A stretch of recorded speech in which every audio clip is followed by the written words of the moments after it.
Welcome back to another episode of the Mile 40 podcast. I want to thank you all for continuing along with this journey. It's been tremendous. The podcast has seen incredible growth. I just took a look and saw that we are now in 39 countries and we've been downloaded all around the world and just continue to grow. And all that is thanks to you for sharing the word, sharing the messaging, and really sharing the essence of what this podcast is all about. You know, helping people not only channel the mindset to overcome obstacles, but to really kind of hone in on those pit to peak moments and to take the lessons that we've learned from the various guests that we've had on board. Today's guest is a guest that I now call a friend of mine and someone who I'm really honored to have come across. I met him at a social event a couple of weeks ago. And, you know, I think we started talking and we didn't leave each other's side for the rest of the night. In fact, we ended up going out to dinner afterwards with my wife and my girlfriend. So without further ado, let me dive right in. Today I have Jonathan Mark. Jonathan is not your typical 28-year-old snowboarder, surfer, college lacrosse coach with his tie-dye hoodies on. Underneath his millennial gear, his secret gift of connecting to the lives that have passed and the spirits of the unknown. Jonathan always knew he was built different, but it wasn't until he was 20 when that calling was confirmed by a fellow psychic medium, where he has since been perfecting that craft. Jonathan has taken that craft and now he uses the gift to provide closure to families affected by tragedy, helps out law enforcement with major cold cases, and he reads some of the world's top celebrities and CEOs. Jonathan, thanks for coming on board today. Thank you for having me. And so true, we did not leave each other's side the entire time.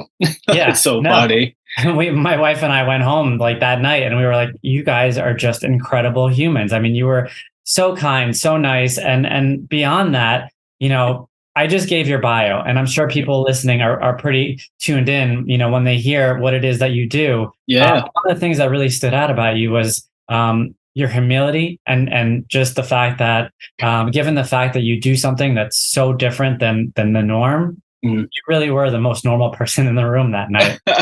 Thank you. I know. Speaking about all that stuff going on, I was like, where am I right now? Like, I had no idea. Yeah. So funny. But thanks for coming on the show, man. It really is an honor having you here. And, you know, I want to dive in a little bit. And sure. one of the things that I want to do to set the stage here is kind of give a little bit of background with regards to, I know when we spoke, you told me you grew up on Long Island. You were an unsuspecting lacrosse player out of Northport, right? East Northport, yeah. Northport, yeah, right? And, you know, I grew up a town over, so I know everything about where you grew up. And I know that, you know, there's definitely a certain expectation perhaps around, you know, athletes growing up in that area and you know, perhaps where they're going to end up and what they're going to end up doing with their lives. And clearly you took a route that's a little bit distinguished and on its own. So let's talk a little about childhood and we'll go from there. Sure. Yeah. So my childhood was really normal. Honestly, it was pretty, I would say like the typical Long Island childhood, as you probably know, like, you know, summers at the beach, you know, hang out with the family and the friends and stuff. But, you know, I had this gift. I didn't really know what it was per se. And, you know, I was seeing and hearing things that not everyone was and, you know, trying to grow up as normal as possible. Like when you're around certain groups of people, you know, it just kind of played a huge factor of me holding it in and not really sharing it for pretty much my entire like high school, even into college a little bit. So my childhood, you know, was amazing, but also confusing at the same time. I didn't really understand what was going on. Like that was like the biggest thing for me. I had no idea truly if I was schizophrenic, if I was this, like I didn't know what was real, what wasn't real. Like there was just so much going on. But you are right about the expectation, because it's like when you start to play a sport and then you're getting looked at for colleges and stuff, you know, it kind of consumes you and becomes your life a little bit, because you start playing like club league in the summer and then you do fall ball, then winter, and then the actual spring. And then it kind of just goes and repeats like nonstop, where it's like a system. So it was, as I would say, normal as possible with a weird twist to it, I guess, as much as I can probably say. Yeah, no, that you know, that's well said. Let's talk about I guess kind of the struggle that you had Yeah. reconciling that, right? Yeah. Like, how big of a burden was it? And when did it really kind of like get to maybe its most dramatic point, I guess, in your childhood? Or did you not have that point in your childhood where, like, you were maybe up against a wall with regards to unleashing? Because you got to figure you're entering your teenage years and Yeah. they're trying to figure out who they are. They're trying to, really kind of seep into their identity. And it seems like you kind of knew you had something, but, you were unsure if, where, and how to talk about it. 100%. So basically, my childhood, like I was saying, like I really tried to suppress it as much as I possibly could when it came to it. So when I hit, I guess, the pivotal point of that was when I was going off to college to play lacrosse and stuff. And I was like, it was like 2 days before we were leaving to school. And I'm sitting on the driveway with my mom because, it's one of those moments where I'm leaving home for like good, like not for good, but, you're taking that next step in your life. And I turned to my mom and I'm like, is there schizophrenia? Like, is there any type of mental illness in our family? And she's like, no, why? And I explained to her that, when I was younger, I had these like holy crap moments with my family, saying things that like, no one shared with anyone. So like people are like, how did this 6-year-old, 8-year-old, 10-year-old like know and explain this? And then I told her, which was interesting, is like, as I got older, the funnel of that got wider. So I was getting more for like, I guess more specifics, I guess. And it was becoming a little bit more like clear. So she, has been going to mediums, I guess, because she lost her sister very tragically. She didn't believe in it. Someone pushed her to go. And when she saw someone, it was like, wow, like she gave a fake name. She did the typical thing that everyone does. And so she goes to this medium, and this medium was like, he could have this gift or he could be crazy. I literally have no idea. She goes, I can't just like tell you. I need to like see him and blah, blah, blah. So my mom tells me that I'm away in college having fun. I'm like, oh my God, this kooky lady saying something with the nails and the hair and what the heck, like, So then I come home for winter break and she brings me to this person and I walk in and she goes, holy crap. I've never seen someone like this open, talented, whatever you want to call it, right? And she goes, do you want to learn? So my first instinct was like, no.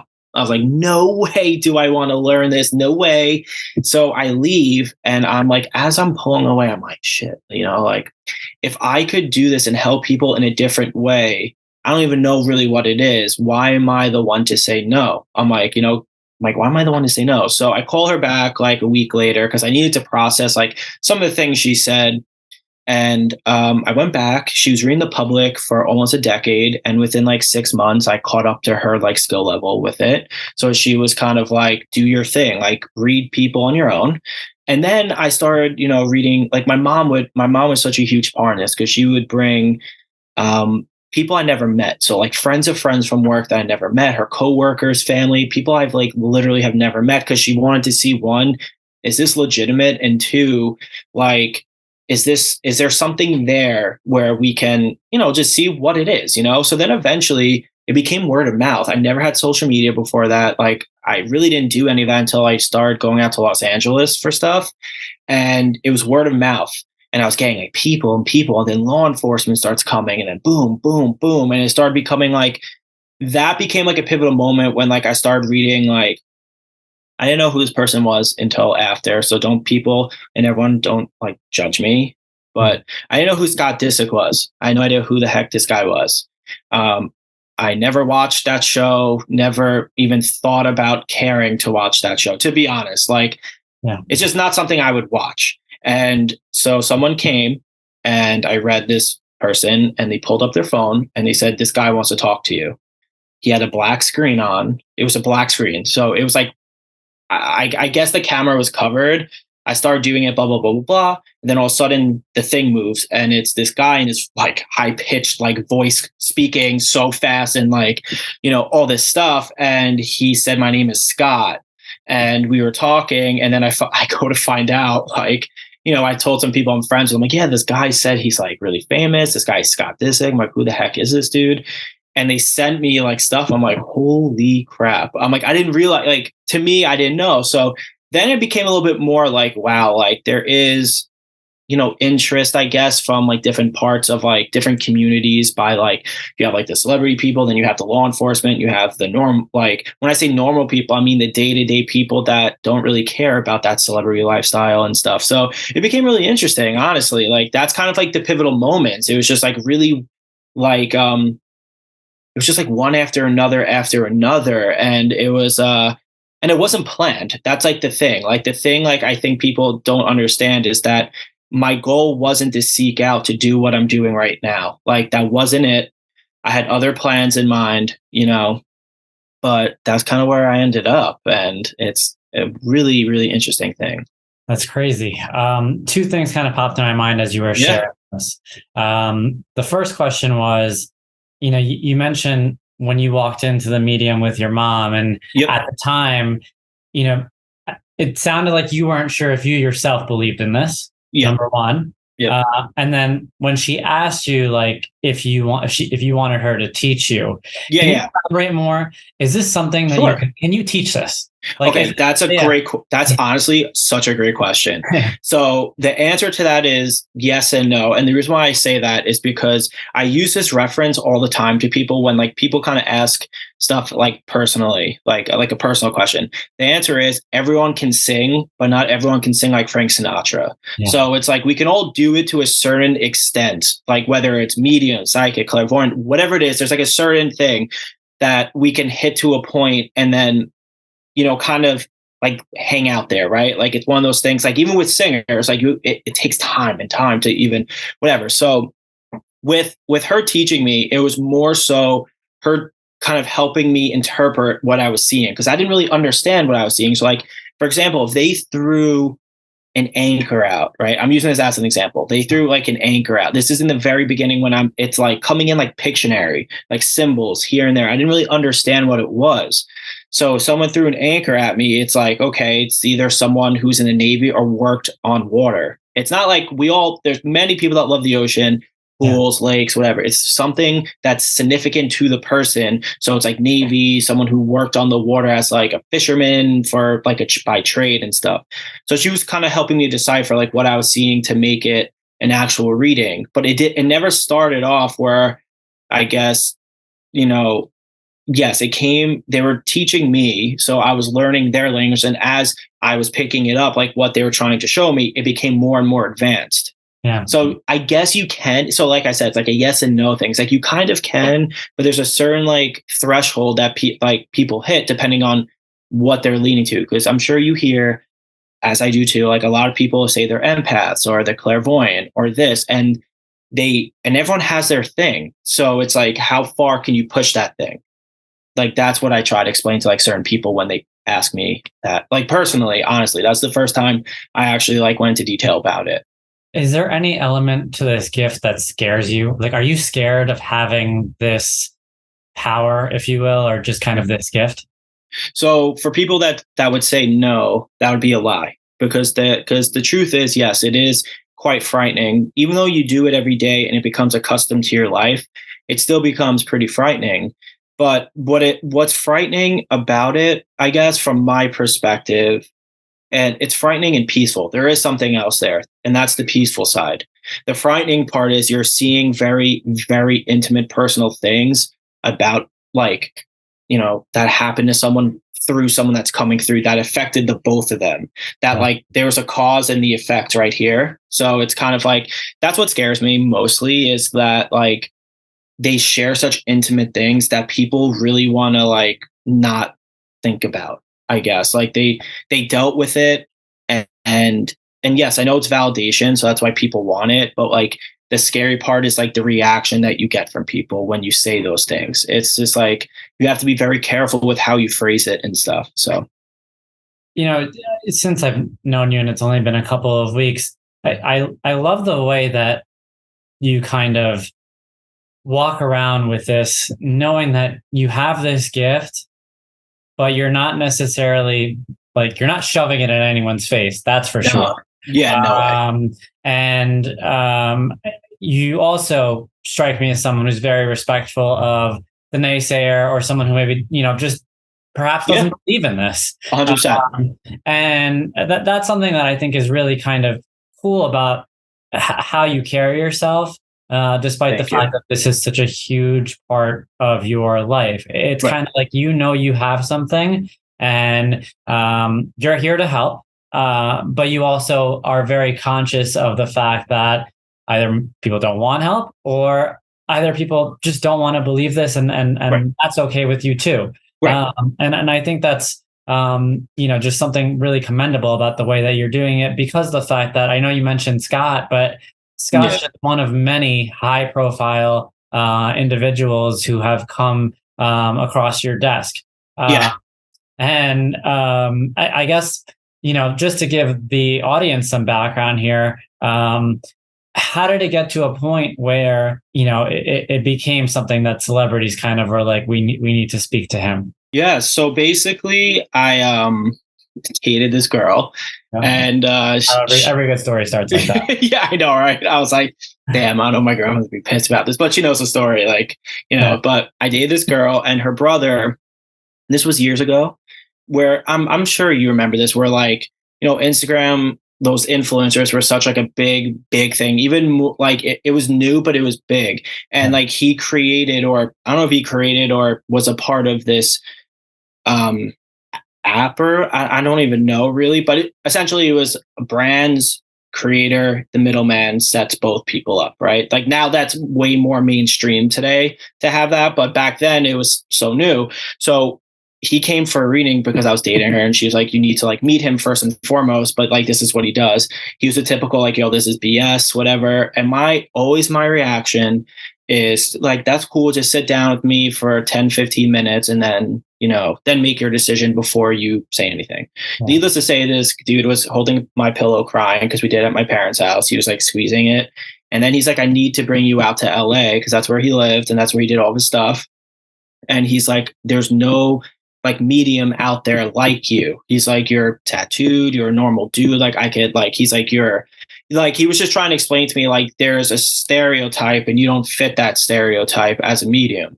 Just like there's stereotypes for everything, like any field you go into, there's typical, like people have the Wall Street stereotype, or they have the law enforcement stereotype, but he was just talking about the stereotype that's associated with what I do. So I go, and then he started connecting, like I would read one person and then like one celebrity person. And then it went from one to a lot. And then it became to network executives, to agency executives, to then everyone trying to kind of like connect me with all these different people. But then I think more so now, these celebrities and all these people like will reach out to me. Like that's got like, they'll do direct reach out, because at that time I still didn't have social media. So it was like, I wanted to stay off the grid as much as I can, just because I knew the moment I would put my toe in the water with social media, it was kind of all over. Like, it was like everyone can find something, can find me, can find my family. It's like, that was scary for me. Got it. And just again, to give the audience some background here, I know you told me before, and this is going to be a little bit of a humble brag, but how big is the wait list now? It's about 3 years, and now it's about a 15,000 person wait list right now. Wow. Yeah.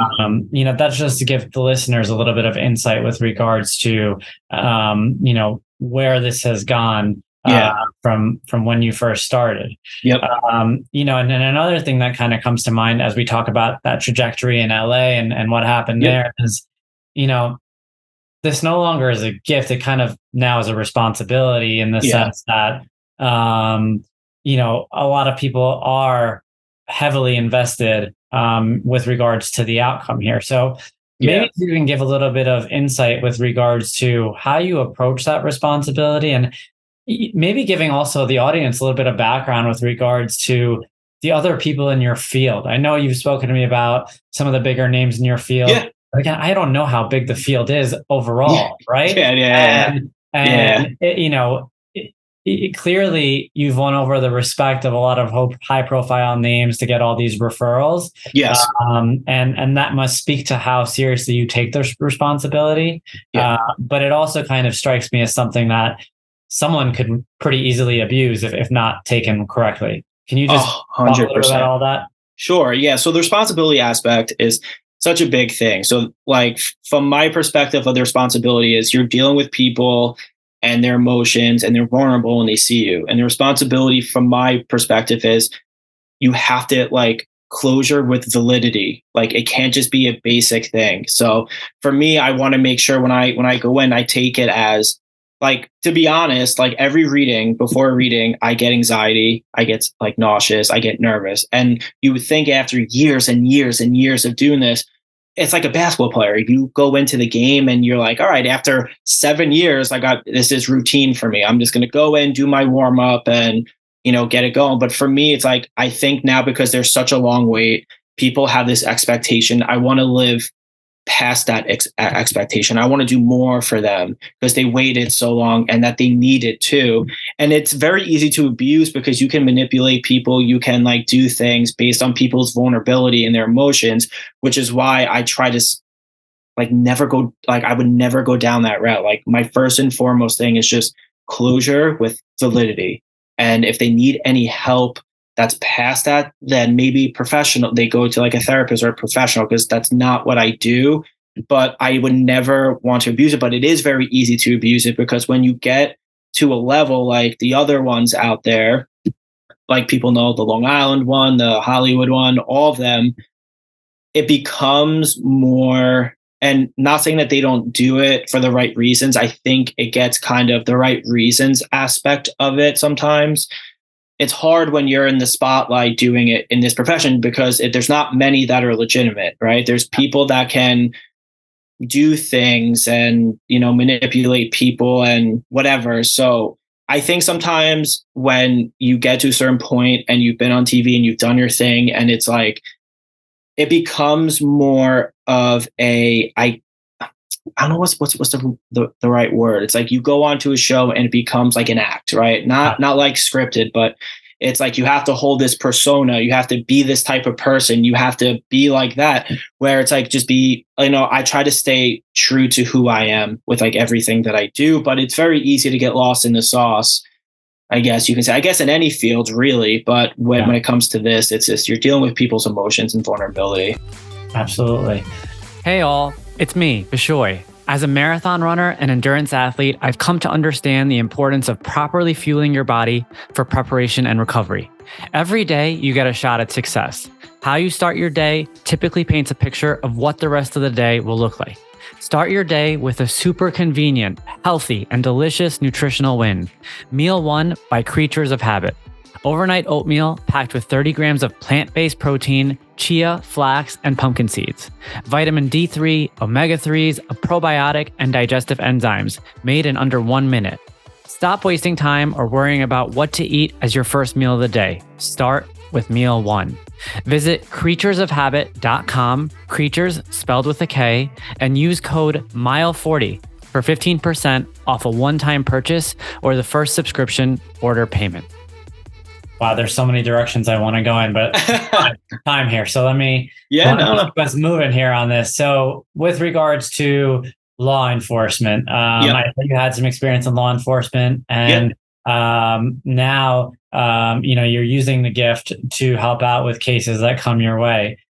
Again, let's kind of take this to an elementary level. Pretend someone listening to this has no idea where you would come in and when you would come in and how you might be helpful. And then if you're comfortable sharing any cases that are, complete, just to kind of give an idea, that'd be awesome. Sure. So from like an elementary, I guess, point, it's they have an unsolved case, whatever people want to call it, cold case, unsolved, whatever. And they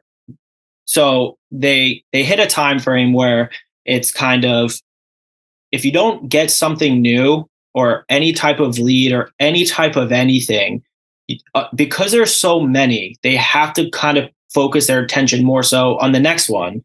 So there's a certain time. So when they're about to hit that certain time, I get reached out to and they're like, can you do, like, they won't tell me anything about the case. So like, cause they want it to be like as real as it could possibly be without telling me who I'm reading, what the case is, and when they're going to do it. I get literally a text message or a call 30 minutes before and they say, do you have time for 25 minutes? That's what I get. They change the name. They black, like, the Zoom stuff out. They try to make it as separate as possible. So basically, I don't come in to solve cases. And I think that's where people get, if I do solve it, fantastic. But the point is to help them turn the corner to keep this case open. It's to keep the case open, because you have to understand there's a lot of families that have these unsolved cases from all over the world. And unfortunately, there's a lot of murders, a lot of missing people that go on every single day. So when they hit that time, they kind of close it, put it in the file, and then they open the new one up. And then they focus on that. You always have one detective that is kind of the lead on the case too. So basically, there's some cases that I've worked on. One I can talk about. There was an unsolved case from 1992. So that's when I was born. And someone reached out to me and they're like, the case is about to be closed. I need your help. So they, law enforcement and everyone calls me in, and it wasn't from New York. It was from Maryland. So I get a call, and it was a cult, a health and wellness cult that I was pulling in. And it turns out that I kept saying this person's name. They're still in trial, so I'm going to try and keep it as vague as possible. But I kept saying this person's name. They kept saying, no, we questioned this person 100 times. There's no way. And I kept seeing it. And I was like, listen, just revisit this. You revisit it. Turns out that this person was there at the death and they admitted it. Oh, wow.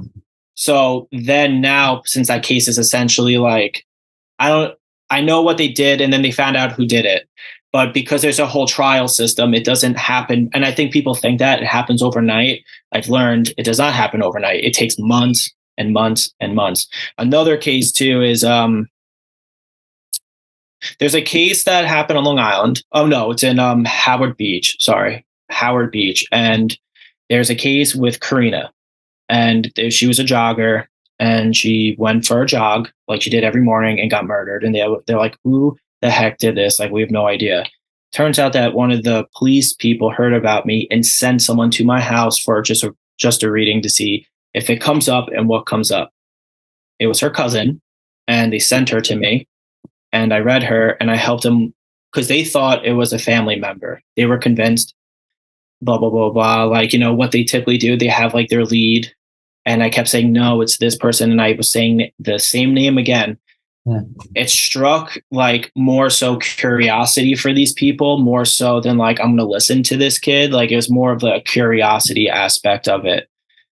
They investigated this person who lived the building behind, who was obsessed with her, that they found out, and he was the one who did it.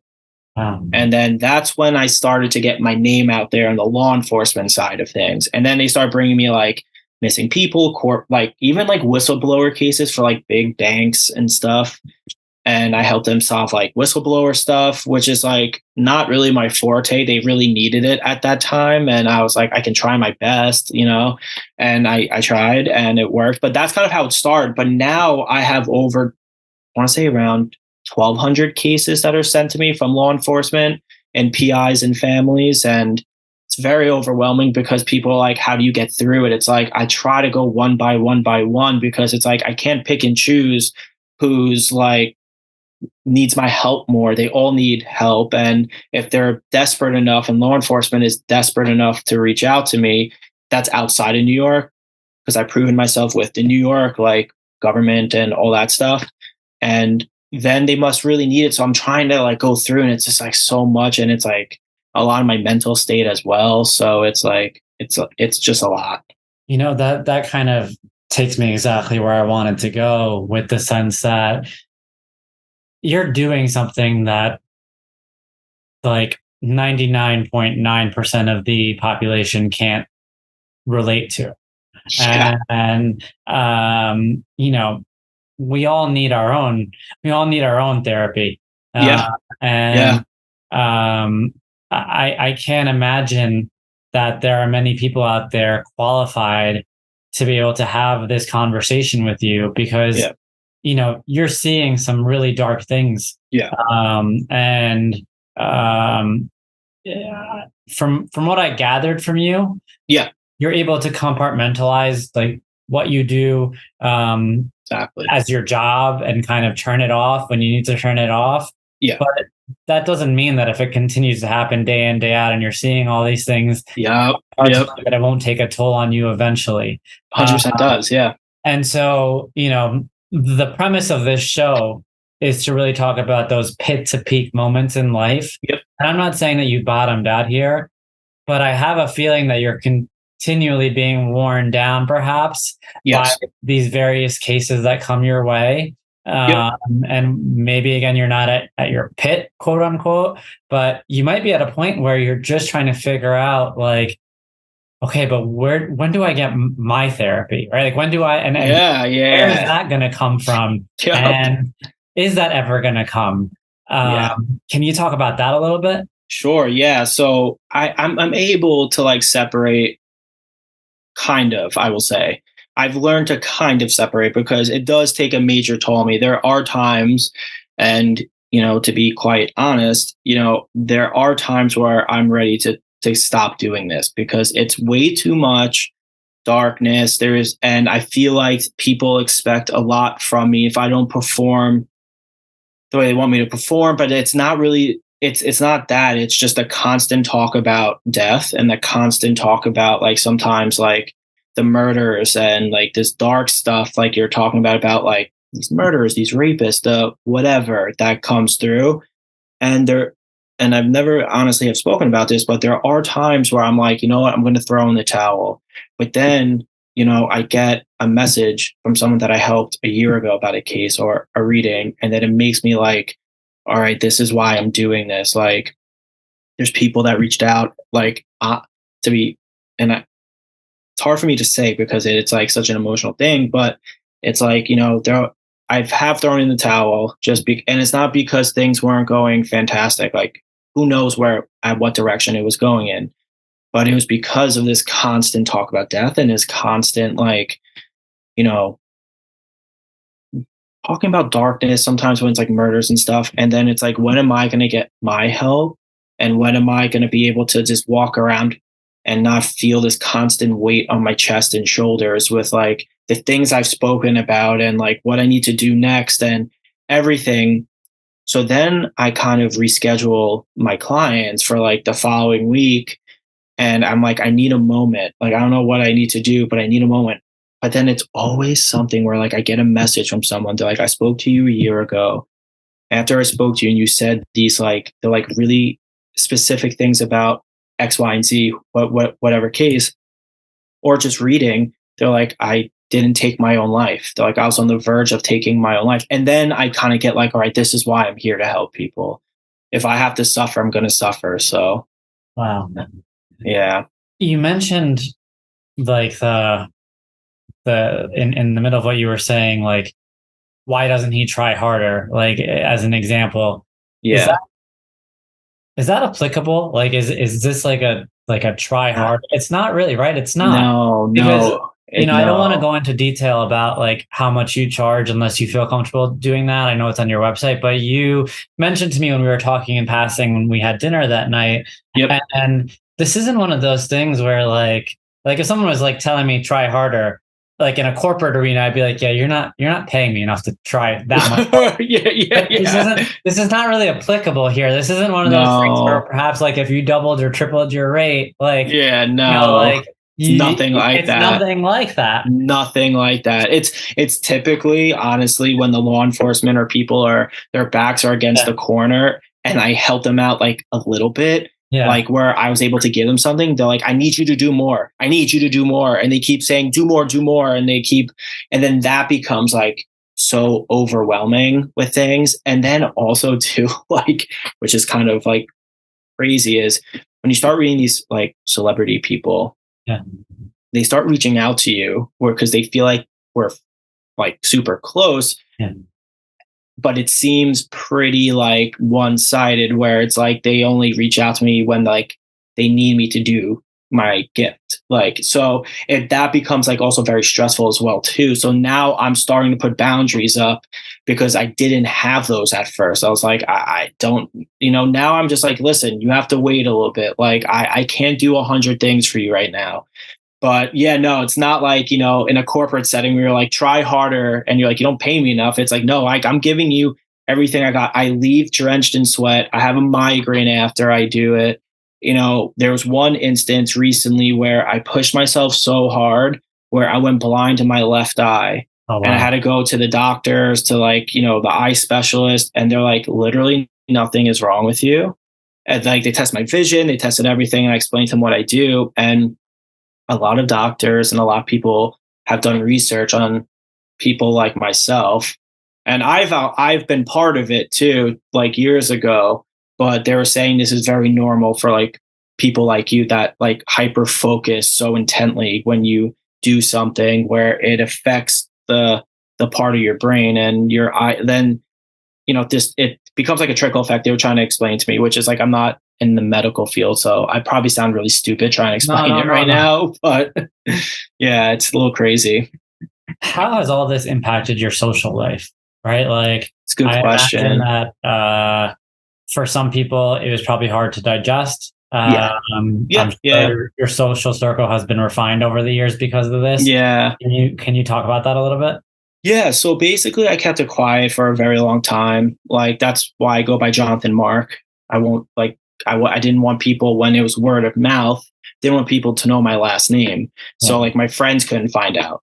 Like, and when certain friends found out in my social circle, I guess, they kind of were like, what the heck? This kid was out partying, playing lacrosse, like doing this. They're like, what the heck? But the weird thing is that once I started going on these shows and doing these readings for celebrities, things changed. They came back around trying to be my friend now. Yep. It was the weirdest thing. It was like, I didn't hear from them for years. And then when all of a sudden I'm doing all these big shows and talking to all these big people, it's like, I never got more texts in my life, like about people being like, dude, like, it's been so long. How are you? Want to grab a drink? It's like, dude, like, you completely stopped speaking to me.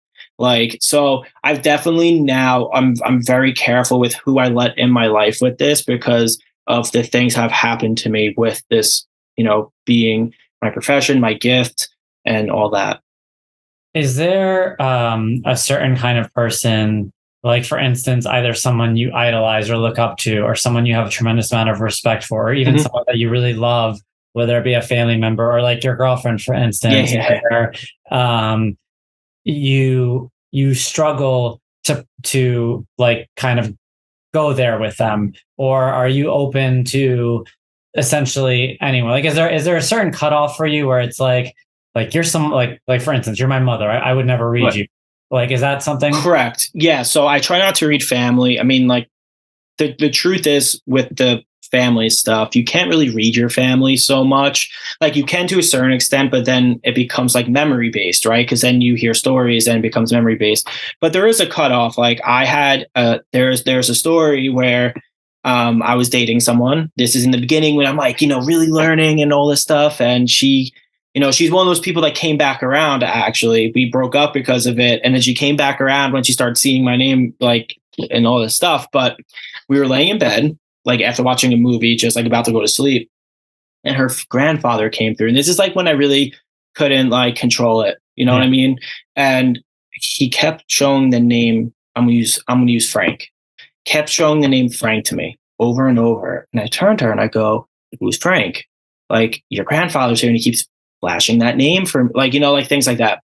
She turns white like a ghost. I'm thinking it's like someone who passed away. I'm not really sure because I'm still learning.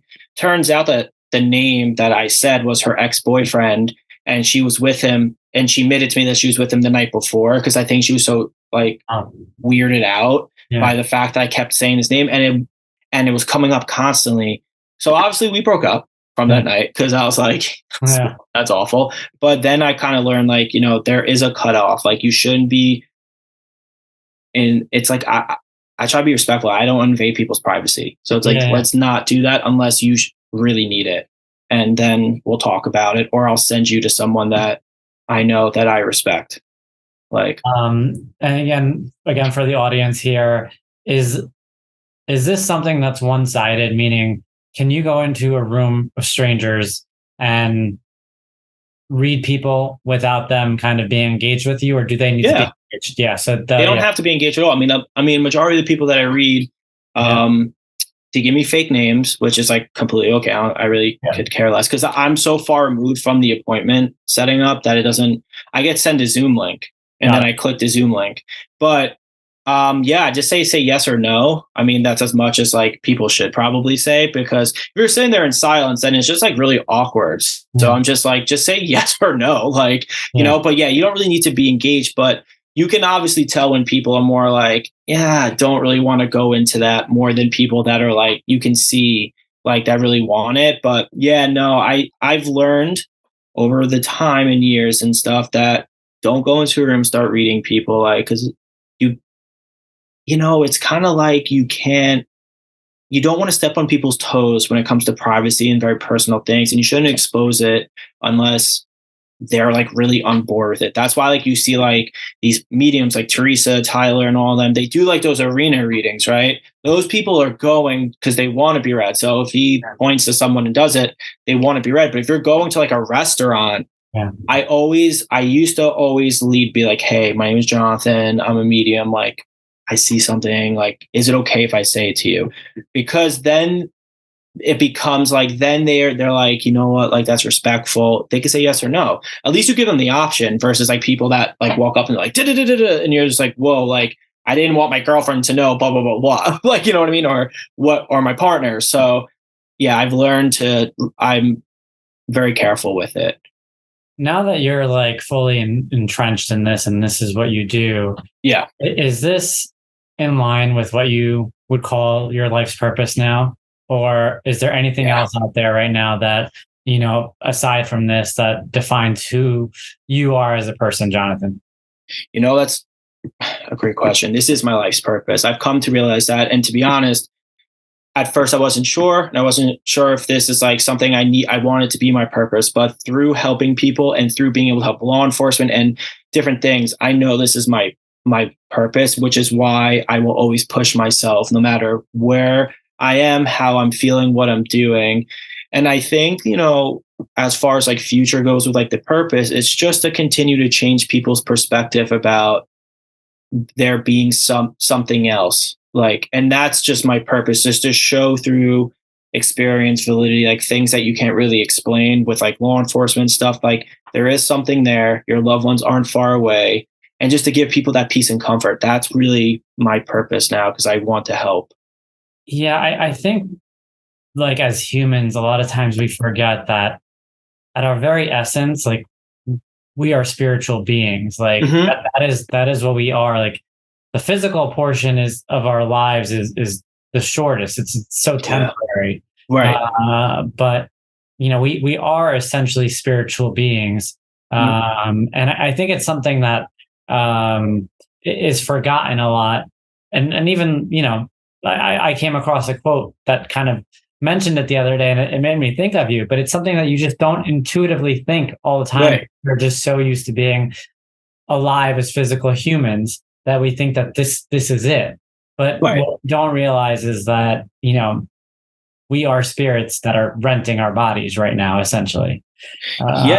No, I agree with you. And like, even if people want to get factual with stuff, it's like you go back in time to the oldest creatures, they all talk about the afterlife, the spirituality side, how like this is not it, how people like communicate. And it's like, I never try to battle people. Like, that's not my thing. I will never try and battle people. So like, if people have their beliefs, that's fine. I'm not here to like do anything and like I guess fight them on it to some extent. I'm just, if they're open, they're open. But I will say a lot of very religious people now all over the world now come to readings with like me or maybe whoever, but it goes to show that like there is curiosity.